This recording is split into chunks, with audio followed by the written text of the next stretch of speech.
What's up, college sports fans? I'm Stuckey. I'm Colin Wilson. I'm Mike Calabrese. I'm Maria Marino. I'm Charlie DiSturco, and we're excited that the Big Bets on Campus brand is launching its very own YouTube channel. You'll be able to find every episode of the BBOC podcast, live shows, and other college sports content on this new channel. Not only will the channel be dedicated to betting on college sports, but you'll also be able to find exclusive interviews with former college athletes, college football power rankings, and updates on other topics like the brand new College Football 25 video game series and the ins and outs of the recruiting trail all the way down to the transfer portal.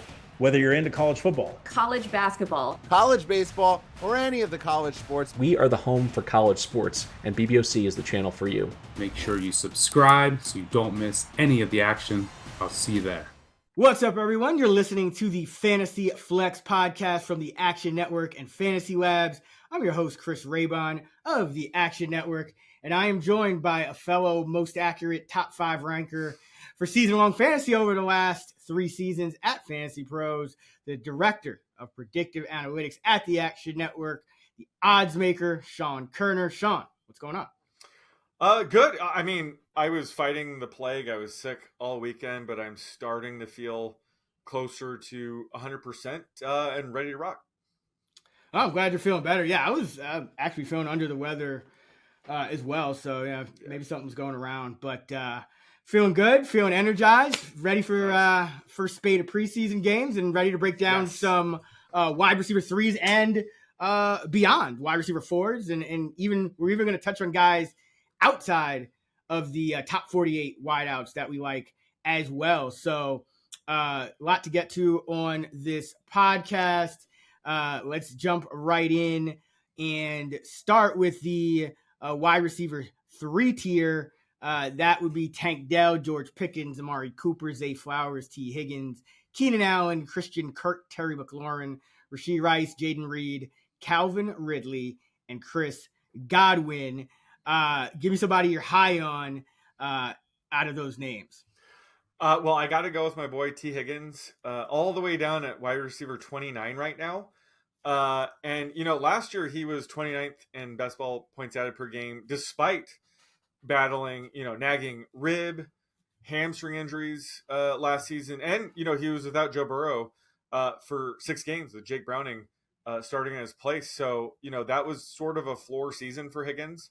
And he's still kind of produced at this level. So I think he's going to bounce back this year. And he's also likely going to become a free agent next offseason. So he has every incentive to have a massive year.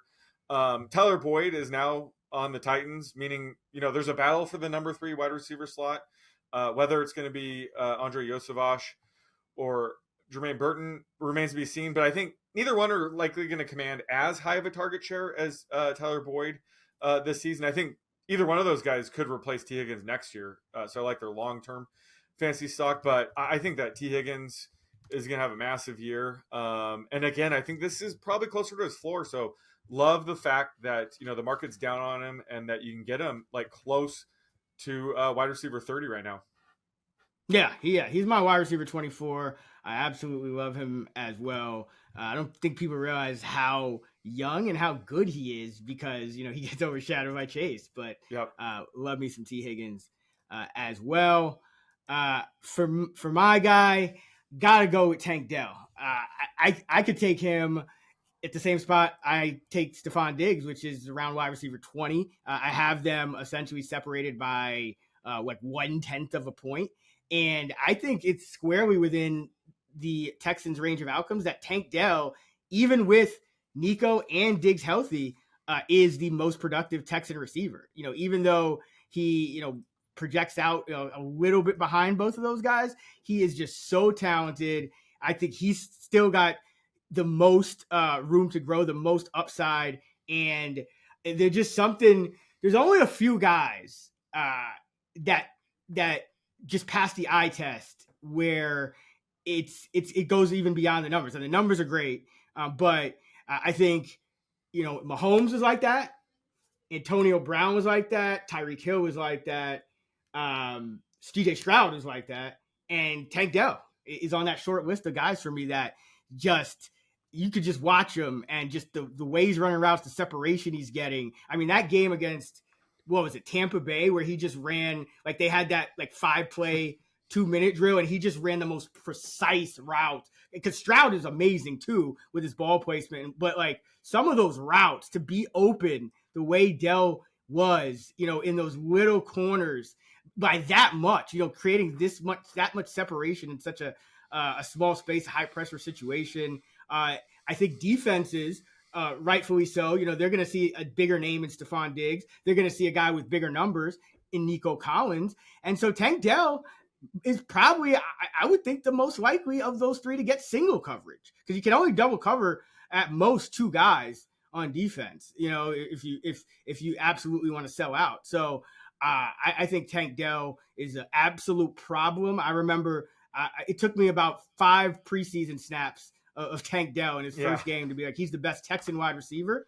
And then, watching him a couple of games, it only took a couple more games to say, oh my goodness, like this guy is one of the best receivers in the league already. And shame he got hurt, but I think the fact that he got hurt, the fact that Diggs is there, the fact that Collins broke out is kind of obscuring the fact that Tank Dell may be a generational talent. Like he may be like when I watch him, I do get shades of Antonio Brown. There's only certain guys that just have that quick twitch separation. It's just like magic on the football field. And I think Tank Dell is that guy. So I have no problem investing in him any and everywhere. I have no problem reaching on him. Like if somebody's going to take a wide receiver 20, I'll take a wide receiver 19. He's the one, like I will reach on Tank Dell. I think he's that good. He can run with the football too. He's going to get some handoffs. He's just so good. So wide receiver 25, he's my wide receiver 21, but could easily go even higher than that. Cause like that, as we talked about on the last pod, a lot of those guys in that wide receiver 2 tier are separated by tenths of a point per game in our ranking. So love me some Tank Dell heading into 2024. Yeah, love it. And they're a very tough team to project, admittedly, with Diggs, Nico, and Tank Dell there. So I always like in those situations to take the cheaper option. But I think with Dell is he probably doesn't need to see a ton of volume to hit, because he is such an explosive, big play wide receiver that he could still hit this ADP even if Nico and Diggs have good seasons. So I do like this call as well. All right, somebody you are low on in this tier. I hate to do this, but I'm going to go with Keenan Allen, just at wide receiver 30. Just based on the new landing spot and everything, it's tough for me to get there when it comes to my projections, but he is coming off, a fantastic season. He was actually 3rd in best ball points added per game last year. And I'm high on Caleb Williams. Like I think Caleb Williams will hit the ground running as a rookie, but still he's likely going to be a drop off from Justin Herbert. So I think it is going to be a slight drop off in terms of QB talent. But more importantly, I think just he's just going to have way more target competition with both DJ Moore and Romeo Doubs. I still think he's a high floor option, but he's just not going to see as many spiked weeks. Just considering he does rely on volume. So in a situation like this, he more than anybody else maybe takes a hit because he does need a ton of targets to get those yards, and he's never really a big touchdown guy. So this landing spot does hurt him a bit. He a great addition for Caleb Williams and the Bears, but for his fantasy outlook, I'm just not getting there. He is turning 32. So he could show signs of decline as soon as this year, but he's such a good route runner. I don't think it's going to be a sudden drop off for someone like Keenan Allen. If anything, it would be in terms of getting injured and maybe not able to overcome it as quickly as he did when he was younger. So I don't think his play on the field will necessarily drop, but maybe his health could. And the reason why I'm lower on both DJ Moore and Keenan Allen has nothing to do with talent. It's just the target competition, and it's just because I'm so high on their first round pick, Romeo Doubs, who I think could make an impact, as soon as this year, his rookie season. So again, just my median projections don't get him here. He's closer to my wide receiver 35. I think he'll need either DJ Moore or Romeo Doubs to miss time to really beat this ADP. So I still love this tier, but he's the guy that sticks out. That's kind of lower in terms of my median projections. No, that's definitely fair. I mean, the Chicago situation, it's in some ways similar to the Houston situation, except we already have seen CJ Stroud do it for a year, and he looked. I mean, he looked like the best quarterback this side of Mahomes and Burrow, like last year. So I get it. We haven't seen Williams. We don't know how the targets are going to shake out. You're going from a warm weather LA to a cold weather Chicago. So, not the scoring environment does change a little bit as well. So there are some unknowns there. I do have them right around wide receivers. I have a wide receiver 31. So yeah, I'm one spot below as well, but it's after him where, I really start, there starts to be a bigger drop off For sure. For me. He's one of I think he's actually the last guy that I have projected it for, 10 plus half PPR points per game. And then, wow. Well, I have that too. Yeah, I see that too. Yeah. Like Yep. wide receiver 36, 37 drop off. There's like a 14-point drop between 37 and 30. I didn't realize that, but that is a good point. I guess if whoever you're getting at the end of that tier becomes incredibly valuable, because there is a pretty big drop off at the position. Yeah, I mean, for me, Keenan Allen kind of is that. Oh, it's whoever drops, because it could be sometimes it's Kirk, sometimes it's Neighbors or Pickens or all these different guys can kind of drop there. Yeah. But I definitely get that this is probably the most worrisome season for Allen, and he always has the injury concerns of it's kind of popped up here and there as well. So. The point is taken with the heading into his age 32 season. I do think he'll age fairly gracefully just because he's such a good route runner, but absolutely some causes for concern relative to years past. For me, I am low on Calvin Ridley. I have him outside of my top 36, even with the DeAndre Hopkins injury, which might force him to miss some time at the start of the season or perhaps even linger. I think, Ridley it's kind of, there's all these different kind of biases that we have to overcome. And I think with Ridley, it's kind of the, that anchoring bias where, he comes into the league and, he kind of hits the ground running with 10 touchdowns as a rookie. And then in his third year, he puts up, nearly 1,400 yards and essentially outplays Julio Jones. But like now he's 30 and he's on his he's on his third team in 4 years, and he's just had a lot of trouble adjusting to these new quarterbacks and new offenses, and it's because I don't think he's he's more of a Z, so I think he'll be better on the Titans maybe in terms of fit than he was on the Jaguars, where they had him lining up at the X a lot. Which when Zay Jones got hurt, so Calvin Ridley's not beating press coverage like that, and he's not a pure burner either. So, but still, I still think DeAndre Hopkins is, going to be the top dog there. I think Treylon Burks is actually probably gonna have like a little bit of a breakout this year relative to what he's been doing. They also got Tyler Boyd. There's a new offense. Levis is like I still think below average quarterback, and if you look at like something I think kind of speaks to Ridley's struggles, his catch rate has declined every year, and a lot of times you say that's more on the quarterback, but it's about getting on the same page and the fact that he's changing on his quarterback. So rookie year, 70%, year 2, 68%, 63% in year 3 when he had the big year, year 4 when he only played 5 games, 60%. Then he got suspended, and then last year 56%. And now you're going to Will Levis and the Titans. I mean, it just seems like you're begging for disaster. And he's turning 30 now. Like this guy, he's kind of out of his prime already. So he has the name value.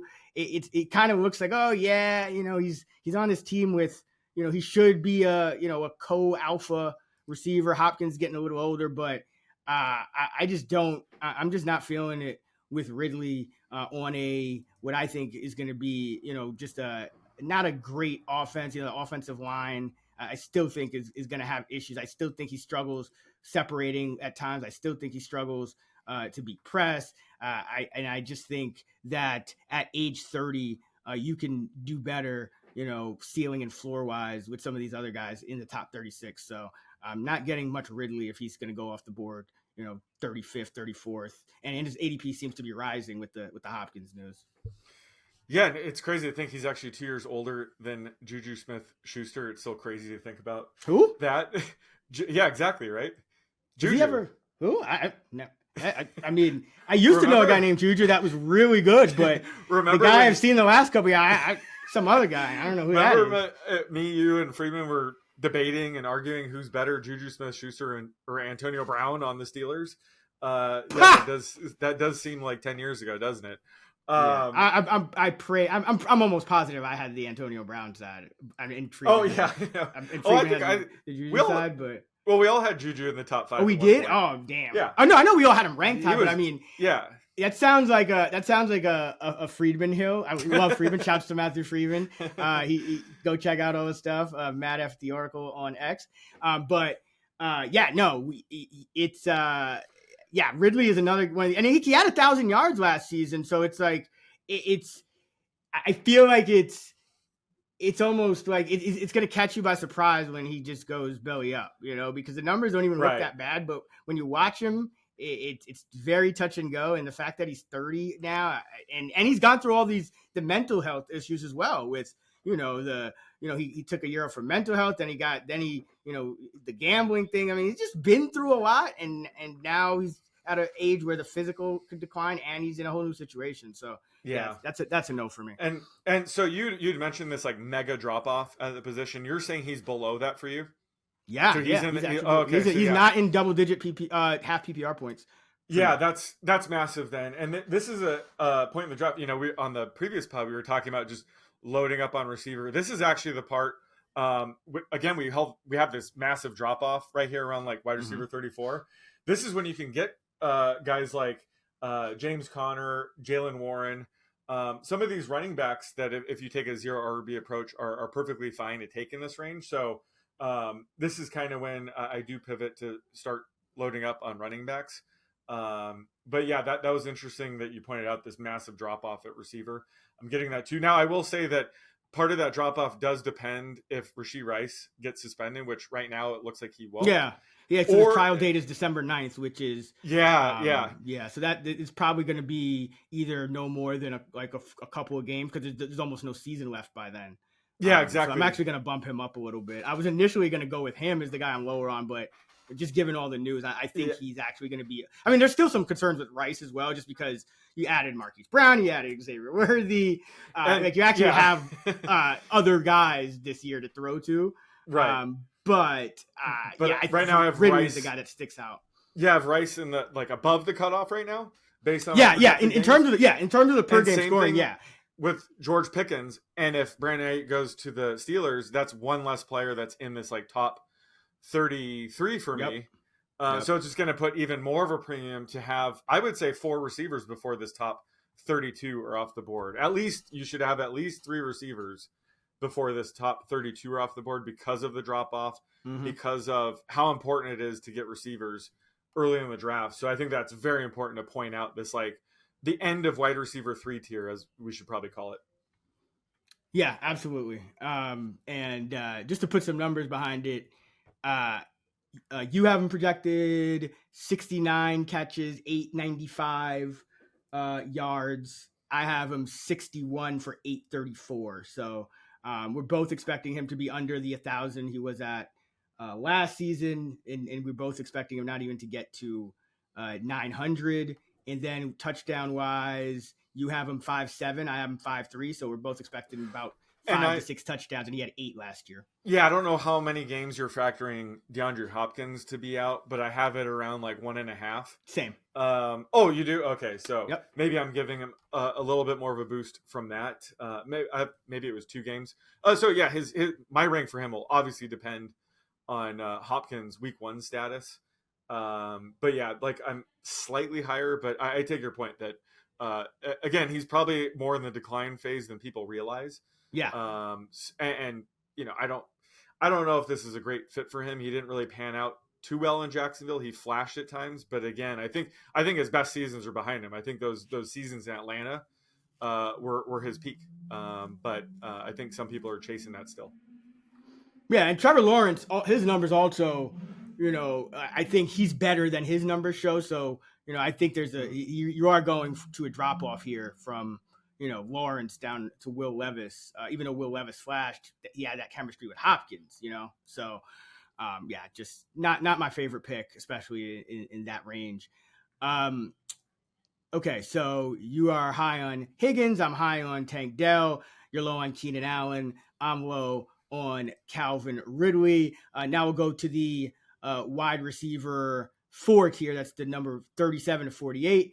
But before we do, just a reminder, all of our fantasy content this season is on FantasyLabs.com, not Action Network this year. FantasyLabs.com has all of our rankings, which we update daily. It's downloadable. We have our draft tools. We have all of our written content there as well. And if you're into preseason DFS, Sean has some excellent preseason DFS projections that I know you put a ton of time into, and you have just the same model that you use essentially for the regular season, where you're always finishing, top 5 and number 1 in accuracy. So for anyone who's thinking about betting or playing DFS for preseason, be sure to go to FantasyLabs.com and you can use Sean's preseason DFS projections in the Fantasy Labs models to build your lineup. We'll have all of our start and sit info there once the games kick off, and that goes for the regular season as well. All of our award-winning fantasy analysis and content, FantasyLabs.com. You can get $20 off right now using the promo code FLEX20 at FantasyLabs.com/flex. That's $20 off at FantasyLabs.com/flex, FLEX, with the promo code FLEX20. All right, wide receiver 37 to 48. This is where it starts to get real interesting. So we'll just go with guys we're high on here. We're not going to, because now you should have your starters. Now you're not as worried about, busts and floor. You're trying to get the right guys and get the upside here, especially if maybe you didn't get, 3 wide receivers in that top, 30, 32. But even if you did, never a bad idea to keep hammering receiver, in my opinion, especially if you're starting, 3 in a flex. But Marquise Brown, Diontae Johnson, DeAndre Hopkins, Jaxon Smith-Njigba, Rome Odunze, Jordan Addison, Christian Watson, Xavier Worthy, Ladd McConkey, Cortland Sutton, Brian Thomas, and Keon Coleman. And remember, we're using best ball ADP, so I think some of these guys are a little bit higher in this ADP than they would be. Like, I think Coleman sticks out as a guy who, I don't have ranked that high. I think he's more in the high 50s, low 60s for me. Xavier Worthy, even, more of a best ball play in redraft. I don't think you want to take him at wide receiver 44, especially with Rice's suspension looking less likely either. Christian Watson, even, I think is kind of shaky there as well. But who are you high on in this range, Sean? And you like Watson, actually. Let's talk to me about Watson, because we're on opposite. This is like a true disagreement, because sometimes we're like, oh yeah, I understand, but I actually have Watson. Hold on, let me just pull it up just so. 60 or something. No. Yeah. I love the guy's talent, but I have him 53. Okay. And so I'm guessing, and he's ADP 43, and you're high on him. So I guess you're having him even higher than that. So yeah, convince me about Christian Watson, because my thing is it's just he's in this mix of 4 wide receivers. I don't know if he's guaranteed to get those 80-90% snap rates that a starting wide receiver usually gets. So talk to me. Yeah, so just I have a candidate for best ball, which is Christian Watson, and I have somebody else for more season-long contest. But I think that we're talking about, this is our 4th, maybe 5th receiver. We're just going for upside. And I think this tier, actually, all these guys have a ton of upside. Yeah. They're the type of receivers that I like in this range. I just want to talk about Christian Watson because he is my wide receiver 41 in best ball ranks. So I think he's more best ball specific because he's a little bit more inconsistent, a little more volatile than some of these other guys. But last year he was 40th in best ball points added per game, despite, battling his hamstring injuries again. But he has a ton of upside, and he's a great way. I want to invest in Jordan Love still. I want to invest in the Packers passing attack again this year. And while it's, a pretty crowded receiver room, I think Jaden Reed, we know his role. Romeo Doubs could be, the number one target this year. Even Dontavian Wicks flashed at times last year. But Watson still has the big play upside where he doesn't necessarily need a ton of targets to produce. So I take your point in terms of playing time. He might max out at maybe 80% routes run. We'll see. I think they still... Is that where you have him? Where do you have him? Just curious. Well, I'm going to have to pull up for median. Or just ballpark it. I know. I would say 80% if I had to guess. I know the coaching staff is still high on him. They want him to be the top receiver, but they have so many options that it wouldn't shock me if he ends up in the 75 to 80% range. But I think that's a fair projection for him. And again, he's seeing those high value targets. He gets a lot of downfield targets. He has touchdown upside.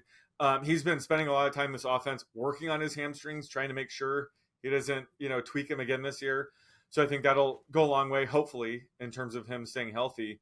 But he just has a ton of upside. And last year, he finished inside the top 12, 22% of the time, which ranked 28th. So that was slightly higher than guys like Jalen Waddle, Amari Cooper, Chris Olave. So he has flashed that weekly upside that you do want in best ball. So that's why I'm saying I would consider more of a best ball pick, because I could see in season long where you don't really know when he's going to go off or maybe have a dud. So I don't know if he would be a guy you'd fully trust, as a wide receiver 3. I think he'd probably need some injuries to get there. So I think specifically for best ball, he's like, a Gabe Davis type where he's going to see a little bit more value in best ball. I guess before I go on to my next guy, any thoughts about him and why are you so low on him? Is it just the playing time, the crowded wide receiver room there? Yep. It's a mix of, and I'll tease. I'm actually higher on pretty much another. Like I think I don't think he's actually the best Packer receiver. So I'm higher on another one of their receivers that goes after him, which I'll talk about in the next segment. And then and on top of that. Regardless of your opinions on the top 4 Packer receivers, I think, and it's fair to argue that all of their top 4, Reed, Doubs, Watson, and Wicks are good. Like they're probably plus NFL receivers. And then you also have the tight end. So I just feel like this is a situation where I think the year to have him was his rookie year, right? Where he had like all those touchdowns with Aaron Rodgers. So now I feel I know he's outside the top 36, but it feels a little bit chasey for me. He's never averaged more than 47 yards per game. He's never averaged more than 3.1 catches per game. In that playoff, when he came back from injury in the playoffs last year, his playing time was a little sporadic. I also think, regardless of whether it's true or not, because I don't know if injury proneness is like, it's a lot of it is just randomness, but that's not necessarily what teams think. And I think because they have all these assets, they may try to protect him. And so I just worry that we're not going to see him get back to that. Even that last year, like I think he averaged around 80% last year. Much of that was, in the first half of the season. I don't know if we see him get back to that, especially because I think you got to give Jaden Reed a few more snaps as well. Wicks is very good, especially for a 4th guy. You got 2 good tight ends. So it's not a knock on him because I think he is very talented. And obviously we saw what he did down that stretch his rookie year, but I have him number 53. I would rather him as a number 5 wide receiver rather than a number 4 on my teams. But I am very aggressive drafting wide receivers as well. So right. That's probably part of it, is that I'm already sitting here with 3 top 27 wide receivers. Like, all right, I don't know, what do I need to do with Christian Watson? But I do agree that he is a better best ball pick. Yeah.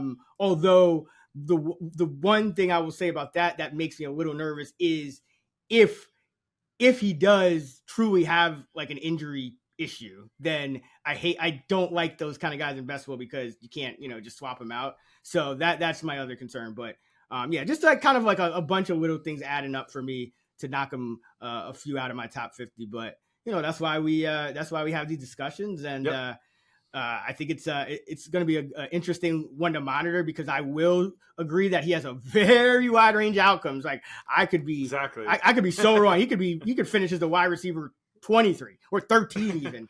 Right. So my 53 could look silly. But there's also an outcome where he's playing like 60% of the snaps each week and finishes as like the wide receiver 63 or 73 too. Yep. So he's a very fascinating player. So that's where I'm at with him. But do agree, definitely a much better best ball pick. I know you have another guy that you're high on. I'll give a guy that I'm high on, and then we'll go back to you. For me, it's Diontae Johnson, and he's like so unsexy these days. He's paired with the quarterback that had one of the worst, not just rookie seasons, but just one of the worst quarterback seasons of all time, Bryce Young. But I really like Dave Canales, the new head coach of the Panthers. I think he did excellent work coaxing career years out of Geno Smith and Baker Mayfield consecutively, who were both, by the way, number one picks that, were kind of down on their luck. So he can work with talent like this. Bryce Young does have talent. He obviously went number one for a reason. Obviously that should have been Stroud in hindsight, but does have talent.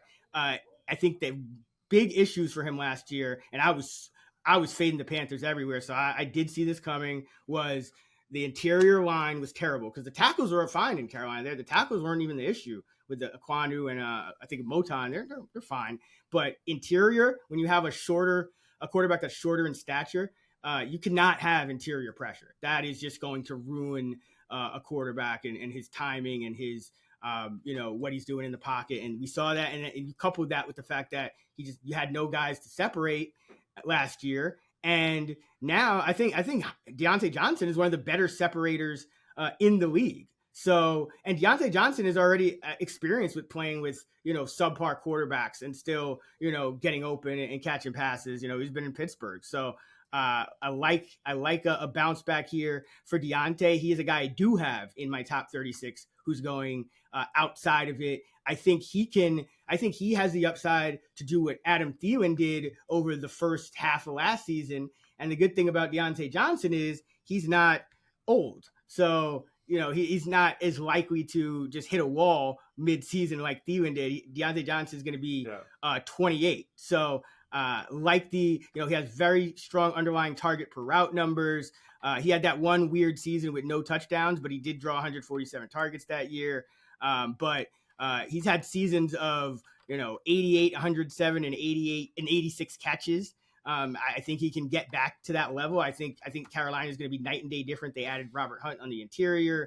They just improved the entire offense. I think Bryce Young just get Frank Reich out of there, get a quarterback guru in there. And I think with Thielen on the decline and Leggett, he's kind of been behind the eight ball a little bit because he's missed time in practice as well. So I think you have the chance for a monster target season for Diontae on just a bad on what's expected to be a bad team. I think they actually have a chance to win that division, but I think he's flying under the radar a little too much, and I'll gladly buy the dip on Diontae.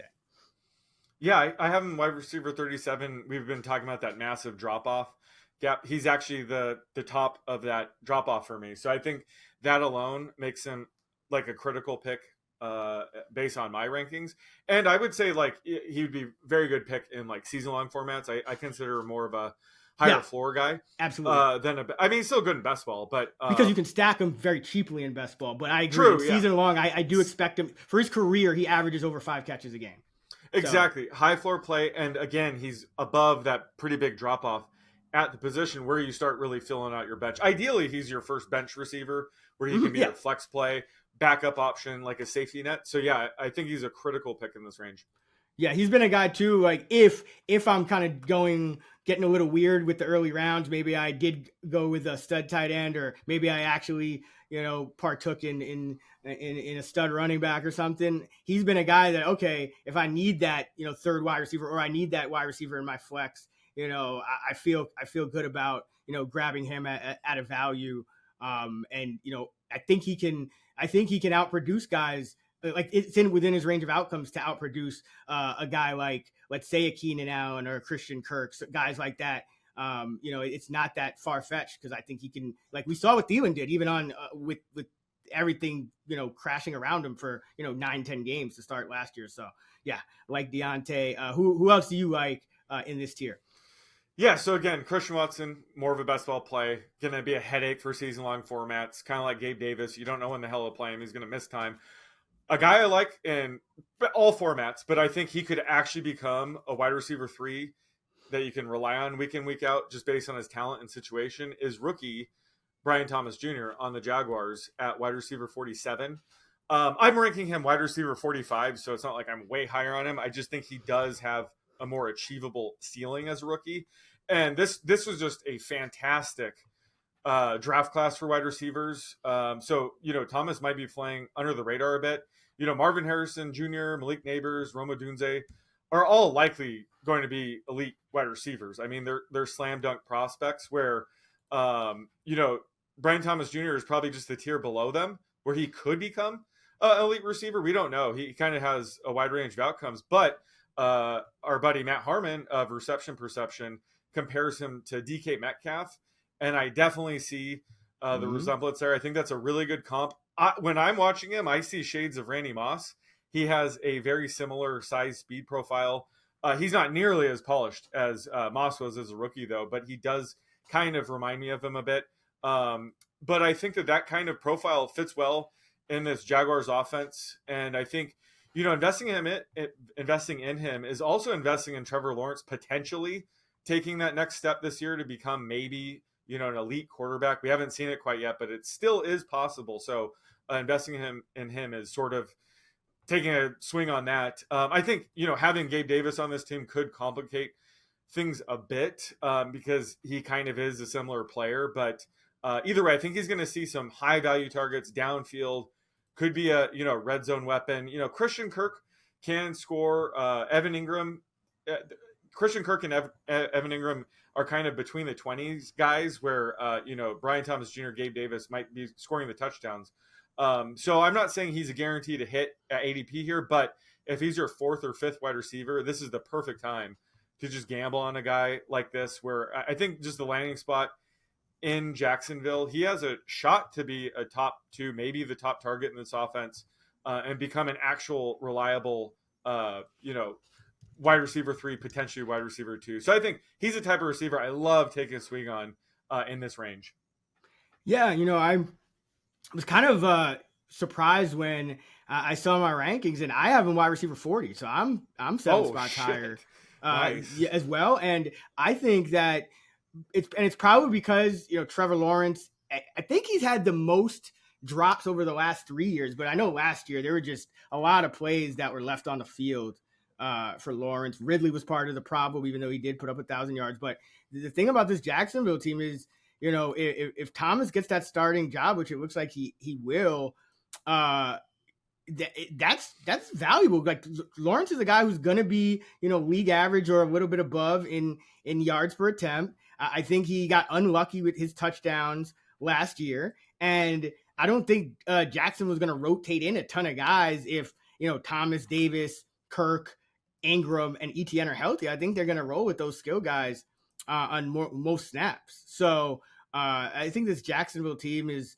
it kind of flew under the radar last year. Like, Evan Ingram had a good year, but he only had, I think, like 4 touchdowns, and Lawrence left some plays on the field, and Ridley left some plays on the field, and, Kirk was good, but then he got hurt. But I think this Jacksonville team is no one's talking about Jacksonville this year, and I think they're, as a whole, underrated, and it's a team I like stacking in best ball. But even in redraft, because I do think that all the guys I just mentioned are going to be on the field, 80% of the time or more, that this entire offense may be a bit undervalued because I think Lawrence underperformed, and got unlucky last year, and then got hurt too near the end of the year. Remember, they started like 8-3 or something like that. So yeah, I like that call, and I'll have more on another Jacksonville receiver in a bit. Let's jump right in. One more guy I want to mention here, who I actually am a little bit higher on, another guy I think people might not be too keen on because of it was kind of an underwhelming rookie year, and that's Jaxon Smith-Njigba. This was arguably the most talented receiver in that last draft, and what happened with him was Shane Waldron used him as mostly an underneath guy last year. And one thing that, because one of the most important things when we're trying to make sure our projections are so accurate is you really have to kind of dive deep into these offensive coordinator changes. And Ryan Grubb, one of the things he's talked about is I want to use this guy down the field, like intermediate down the field. He's not just going to be an underneath guy for me anymore. And I think you have the perfect storm where you still like DK Metcalf is still going to command more coverage. Tyler Lockett still is, he's still good enough he might still command more coverage than Smith-Njigba, but he's not going to average 10 yards a catch this year. I can guarantee that. And he caught 63 balls on 93 targets last year. So I think he can, I think he can catch more balls, but bump that catch rate, bump that yards per reception into the 12s, 13s.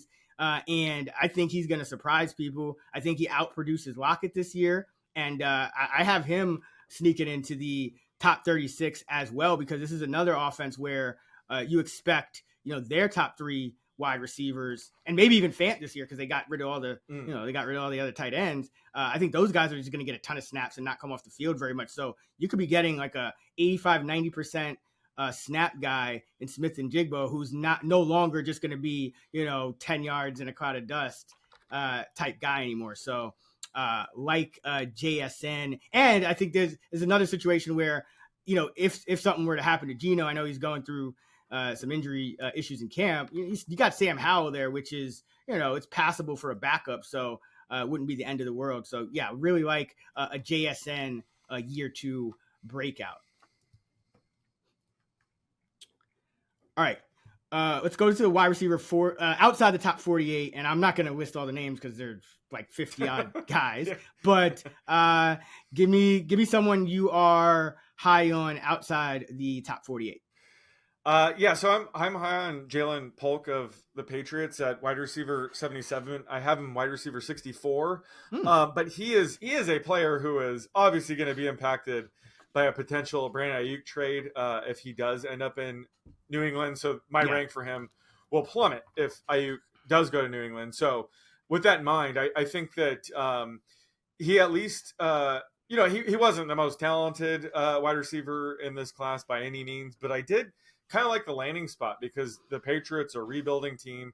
Their depth chart's fairly wide open. So there's at least a chance he could be the number one target for them as soon as this year. While it's likely going to be an inefficient offense, they're probably going to be in a ton of negative trailing, more pass heavy game scripts. So the volume could be there for Polk.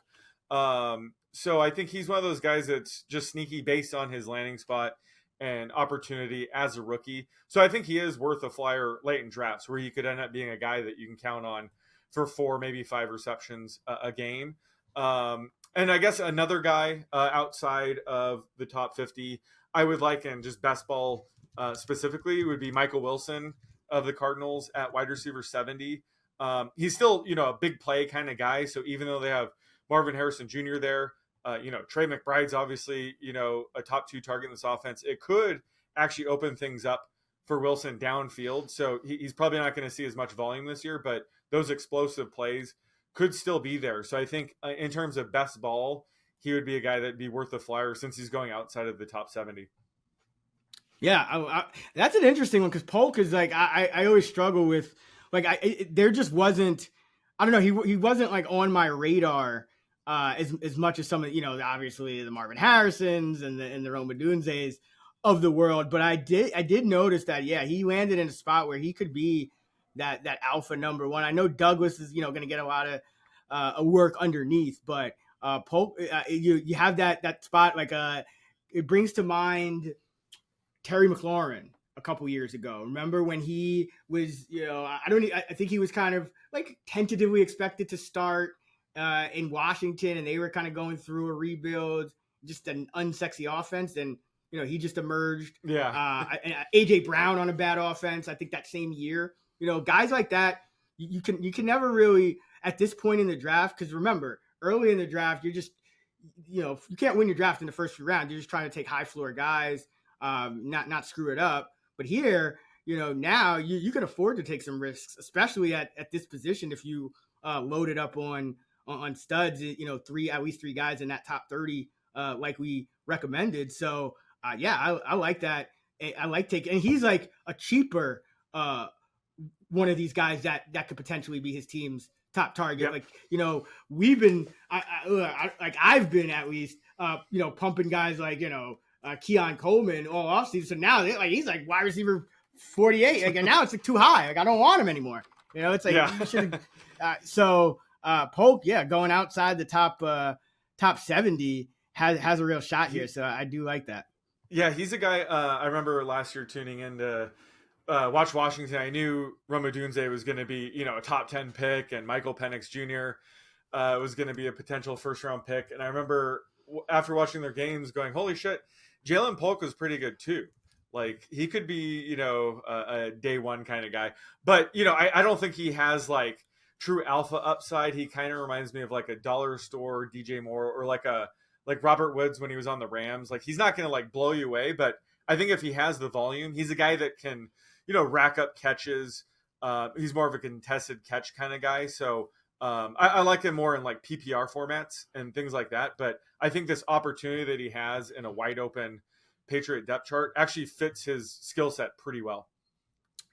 And let me just ask you, since, people obviously tune it in because you've just been one of the most consistent, most accurate rankers. And part of that, a key to that is being able to accurately rank all of these rookies. Like, what shed some insight into just like your process when it comes to projecting a guy like Polk? Like, do you have kind of like a model where you're converting some of his college metrics into pro numbers? Are you just diving into the film and then kind of basing it off that? Like, what are you doing for a guy like Polk, who he's not like a Marvin Harrison where you can just, we're just gonna plug him in as a wide receiver one. Like, how do you go about projecting a guy like a Jalen Polk?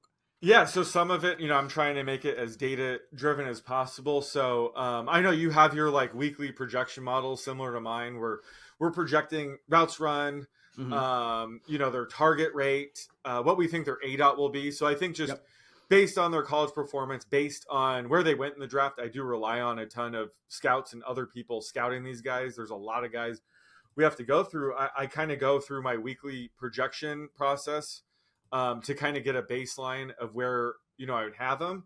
But to be honest, with a lot of these rookies, it's off vibes too. We have to go, we have to go off vibes a bit.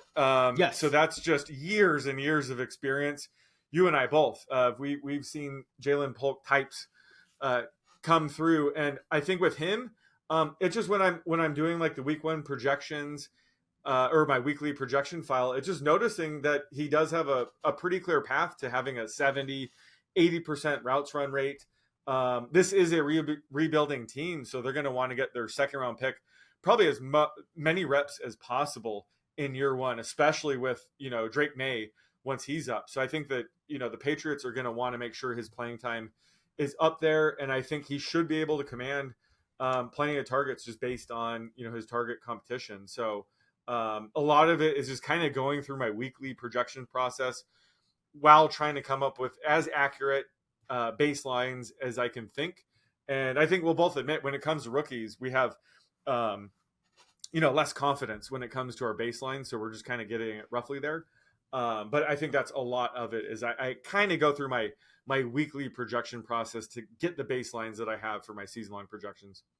Oh yeah, definitely. And it's definitely challenging because you're always, when you're talking about rookies, some of the things you kind of have to group them. Like, okay, this is a guy that went in this range, that went to this quality school, that's, this age. And there's only so many guys, especially in the last, decade or so, that are even relevant to the current game. And you got to kind of just, get a range of outcomes. Like, I always like to look at, okay, for guys picked in that, early round 2 range, what are the range of outcomes if he's going to be a top 3 receiver? Like, what are his route percentage range of outcomes? What are the range of outcomes for his target per route rate? And then average up the target. You can definitely kind of get that from what he did in school and whatnot. And then you got to kind of pay attention to camp and make sure he's getting first team reps, which Polk is. So but that was great stuff. I was just curious because I think it's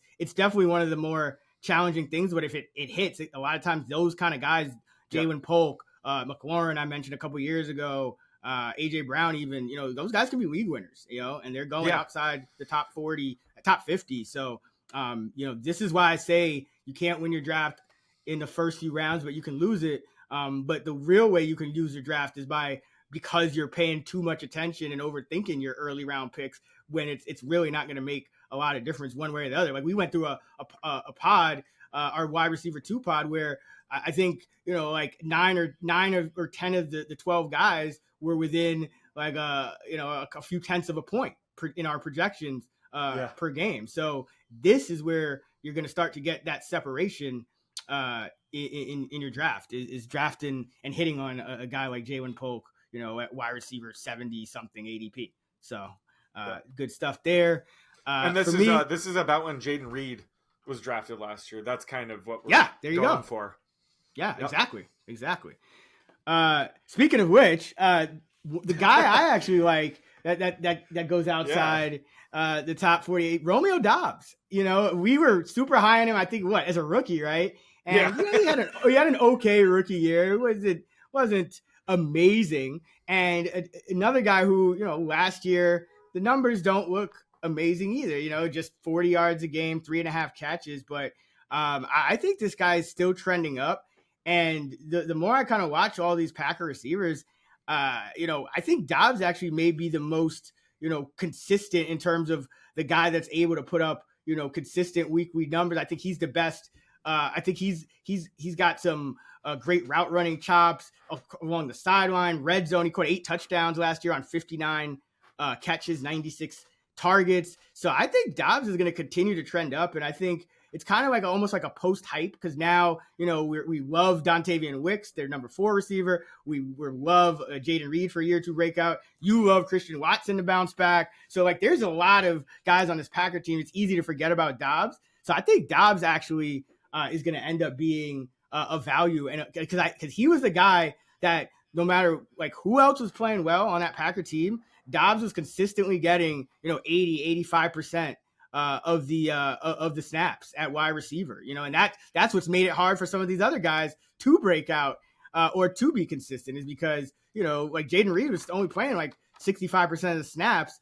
Christian Watson even got knocked down. Wicks was playing under 50% a lot of the time because Doubs was getting the time each and every week. And I think that's going to continue. And I think he's just a very good player. I think Jordan Love, if we get that second half of the year, Jordan Love, there's going to be a lot of fantasy goodness anyway to go around on this Packer team. So I think Doubs is a kind of under the radar, just a good player that I think is being a little bit slept on, kind of similar to almost like a JSN where it's just like we knew he had some talent, but the numbers haven't been great, but you definitely see the flashes. So Doubs is the guy. He passes the eye test for me. I like some of the underlying metrics. I like the fact that they want him on the field no matter what else is going on in that receiving core. And I like the fact that he has a very talented and now the richest quarterback in NFL history throwing him the ball. So don't be surprised if Doubs is the most productive Packer receiver.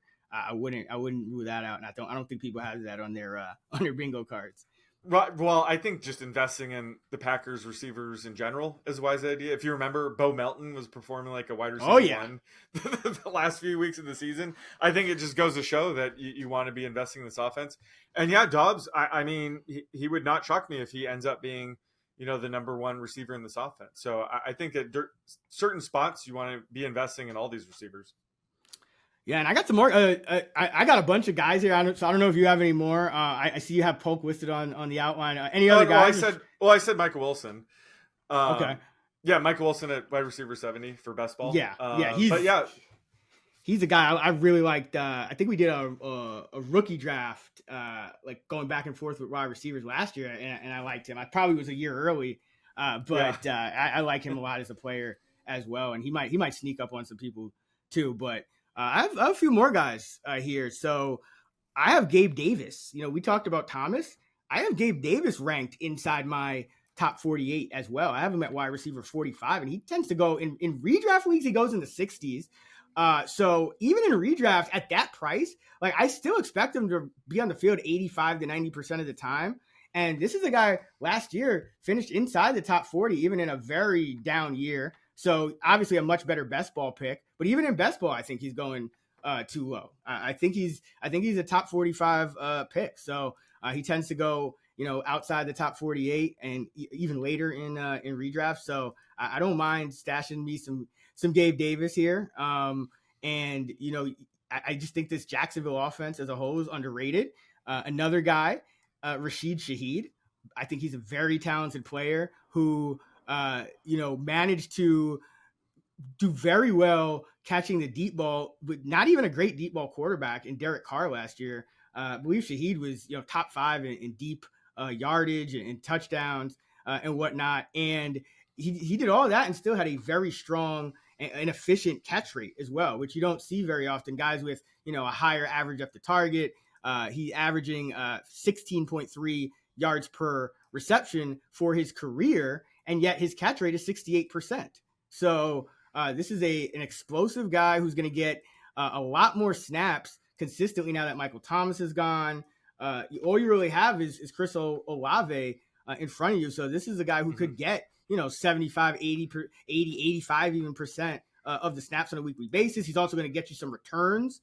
He's one of the best returners in the league. And, I talked about guys that we're waiting to kind of, move, get up there in that per game yardage. Well, Shaheed, his rookie year, averaged 41 yards per game. Year 2, 48 yards per game. I mean, that's like better than guys that have a lot higher pedigree did in their, first couple years in the league. So I think Shaheed is flying way under the radar because the Saint team is just kind of, it's just not really sexy. And if you're thinking about the Saints, you're probably thinking of Olave and maybe Kamara, but even him, he's kind of like in no man's land now. He's getting a little older. So I don't think people are giving Shaheed enough consideration. I have him as a top 50 wide receiver, and he tends to go outside the top 50. And then one more guy that I'll mention, and I have so many of these guys because I think this is where you kind of make your money in best ball. I think this is where you make your money in even in redraft leagues. But Demarcus Robinson, and I know I did see the report that the Rams are looking to use more 2 tight end sets this year. But I still think Demarcus Robinson is a guy that's going to offer value because I still think he has that number 3 wide receiver spot locked down. And he, you've joked about how you were projecting Robinson and you thought it was Puka Nacua. And this guy's going like around wide receiver 80. I have this guy inside the top 60. So remember, this is a Rams offense that, once Robinson got that number 3 role, he was on the field 80, 90% of the time. Sometimes even pushing higher than that. So I think he's a guy that you don't want to sleep on. He's always going to get single covered, good quarterback, good scoring environment. So really like me some Demarcus Robinson, even if you get maybe a little less, a little decline in the, from last year in terms of the, the snap rate for the Ram wide receiver 3, if they're using more 2 tight end sets, but that's all speculation. Like I think ultimately you're going to get more using, Kupp, Nacua, Robinson than you are, Kupp, Nacua, and like Davis Allen and Colby Parkinson. So I think in the end, you're going to see that win out. The talent went out with Robinson, who's kind of like, he was like one of those guys that just win sprints when he was on the Chiefs, and he kind of was like a running joke. But he's like a whole new guy in the Rams. I know you've kind of noticed it too. Any thoughts on Robinson? Yeah, well, first of all, all 3 of these guys are my guys too. Like, love Gabe Davis and Rashid Shaheed in best ball. Rashid Shaheed always respects the coin. I feel like anytime I bet him is over, he cashes it. But yeah, Demarcus Robinson, especially it was the wild card playoff round. I was just looking at their underlying data for the last 5 games, and I knew the first. So I was looking at the names, and I knew the first guy I was looking at. I knew that was Cooper Kupp. I had his like routes run memorized. It's always 100. And then the next guy up, I thought I was projecting Puka Nacua because his target share was like over 25% the last 5 games. His ADOT was healthy. He was seeing a ton of playing time. And I thought I was projecting Puka Nacua, and then I got to Puka Nacua, and I realized, holy crap, wait, who the hell was that? And then it was Demarcus Robinson. So that's why I took the over in the wild card round. But yeah, he's like, and it had been a few seasons since we saw the Rams have 3 legit wide receivers, right? It fell off. I think it was when Brandon Cooks left or Robert Woods. But but they have traditionally had 3 legit fantasy receivers. It hasn't been until the past couple seasons that fell off. But I think that, they could say all they want, how much, 2 tight end sets they want to use. I don't know if that makes sense with Higbee hurt. So I think we're going to see plenty of Demarcus Robinson again this year. And just based on the underlying metrics, he could potentially be, a top 40 type receiver week in, week out. And he has the upside if either Cooper Kupp or Puka Nacua miss time. He could absolutely be, a top 30 type receiver. So yeah, I love the upside you get with him near like ADP wide receiver 80 right now. And just to give people some context, if you weren't familiar with his game, so he took over once he took over the starting job. Here are his weekly finishes: 18, 20, 21, 14, 25. And then week 18 hit, and he like only played half the game because they didn't have anything to play for. But he finished as a top 25 receiver 5 straight weeks with Cooper Kupp playing, with Puka Nacua playing. So don't sleep on Demarcus Robinson because remember early in the year, another one of our guys, Tutu Atwell, was playing above expectation as well. He was a value because he had that Ram number 3 job. But then they realized that, hey, Demarcus Robinson could be just as productive, and he's not tiny, so he can run block. So why not just get Robinson on the field, and Atwell will be a gadget guy, and our offense is better. And Robinson's taking advantage of the fact that everyone's got to cover Kupp, everyone's got to cover Nacua, and then you're worried. Now the Rams' run game is very good as well. So I think it's just a great situation for Demarcus Robinson in LA. And yeah, I agree. I think Colby Parkinson will have a, he might be a revelation for the Rams, but yeah, I don't think they need to be using 2 tight ends when they're dropping back to pass any more than they have in the past. I think Robinson is still going to give them the best shot, and I think they know that. So the numbers don't lie. So yeah, love him. Think he's going like 20 spots too low. So absolutely smashing him.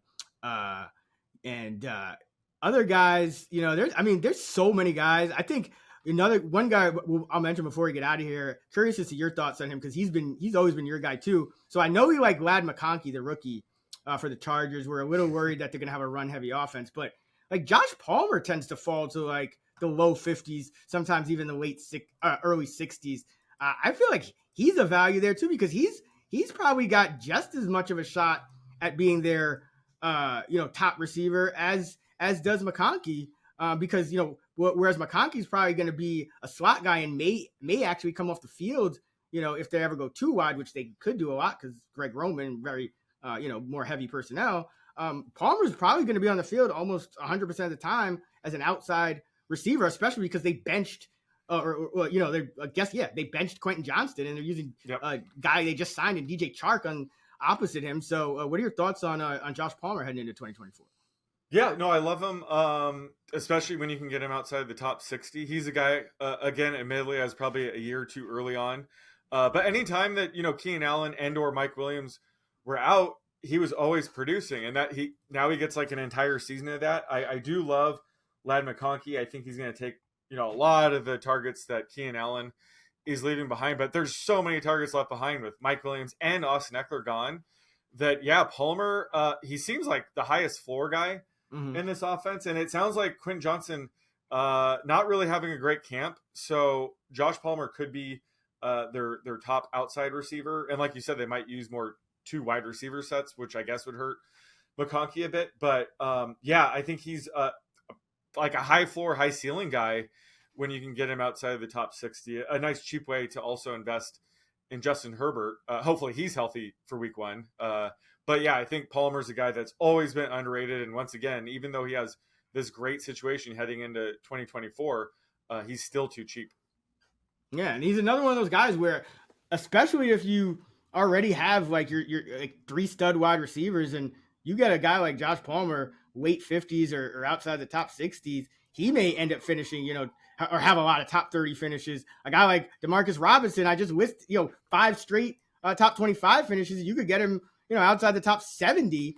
I mean, you can really be stacked at wide receiver if some of these guys hit. So, Yeah. And then the great thing about that is then you have the advantage when you have like excess at wide receiver, you have the advantage because then you have, as the season progresses, you could see which of those frozen pond running backs you actually want to target, and you can use those wide receivers as trade chips. So, I think some of these guys are going to be key in finding, some diamonds in the rough.